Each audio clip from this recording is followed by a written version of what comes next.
आप देख रहे हैं पार्थचर समाचार, सत्य परमो धर्म। अंधारी नदी से अवैध रेत का उत्खनन कर धड़ल्ले से परिवहन किया जा रहा है। ऐसे में गुप्त सूचना के आधार पर एलसीबी की टीम ने छापा मारते हुए ट्रैक्टर में रेत भरते हुए पाए जाने पर 10 ट्रैक्टर जब्त किए। आपको बता दें कि जिले में अवैध रेत का परिवहन धड़ल्ले से शुरू है। इस संबंध में कई शिकायतें जिला पुलिस अधीक्षक के पास पहुंच रही हैं। इस परिप्रेक्ष्य में एसपी ने अवैध रेत परिवहन और तस्करी पर अंकुश लगाने दल बनाने के आदेश पीआई खाड़े को दिए थे, जहां एक दल तैयार किया गया। 22 मई की रात के दरमियान पोभुरना पुलिस थाना अंतर्गत अंधारी नदी के भिवनी घाट से अवैध रेत का उत्खनन कर परिवहन कुछ ट्रैक्टर से करने की जानकारी मिली। दल को कार्यवाही के आदेश दिए गए। दल को अंधारी नदी से अवैध रेत का उत्खनन कर 10 ट्रैक्टर में रेत भरते नजर आए। ट्रैक्टर धारकों से दस्तावेज और स्थिति के बारे में पूछताछ करने पर किसी के पास भी दस्तावेज नहीं मिले। ट्रैक्टर के साथ चालकों को पोभुरना पुलिस थाने में लाया गया। रेत चोरी करने के मामले में धारा 369-34 के तहत अपराध दर्ज किया गया। आगे की कार्यवाही पोभुरना पुलिस को सौंपी गई। कार्यवाही एसपी अरविंद साल्वे, अपर पुलिस अधीक्षक अतुल कुलकर्णी के मार्गदर्शन में पुलिस निरीक्षक बाला साहब खाड़े, पीएसआई संदीप कापडे, खनके, साल्वे, बुजाडे, बल्कि, गोहकार, जाम्भुले, डांगे, जमीर, मोहरले ने की।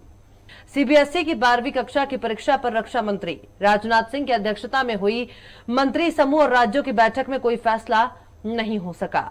अधिकांश राज्यों ने कहा कि 12वीं की परीक्षा आयोजित करना महत्वपूर्ण है, लेकिन कोरोना की दूसरी लहर के थमने और स्थिति में सुधार के बाद ही परीक्षाएं आयोजित की जाएं।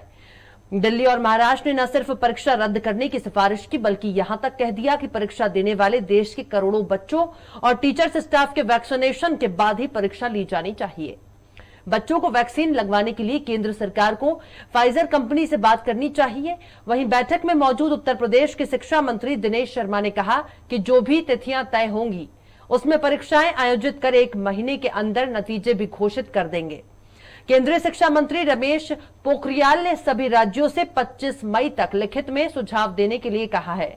सीबीएसई ने इससे पहले दिए थे परीक्षा के 2 विकल्प, जिसमें एक या तो छात्र अपने स्कूल में सभी परीक्षा दे और समय 1.5 घंटे तक कर दिया जाए, जिसमें पैटर्न ऑब्जेक्टिव और शॉर्ट उत्तर का हो, और दूसरा परीक्षा केंद्रों पर पूरे 3 घंटे की परीक्षा हो, लेकिन सिर्फ मेजर विषयों की। बचे विषयों में इंटरनल असेसमेंट से नंबर मिले।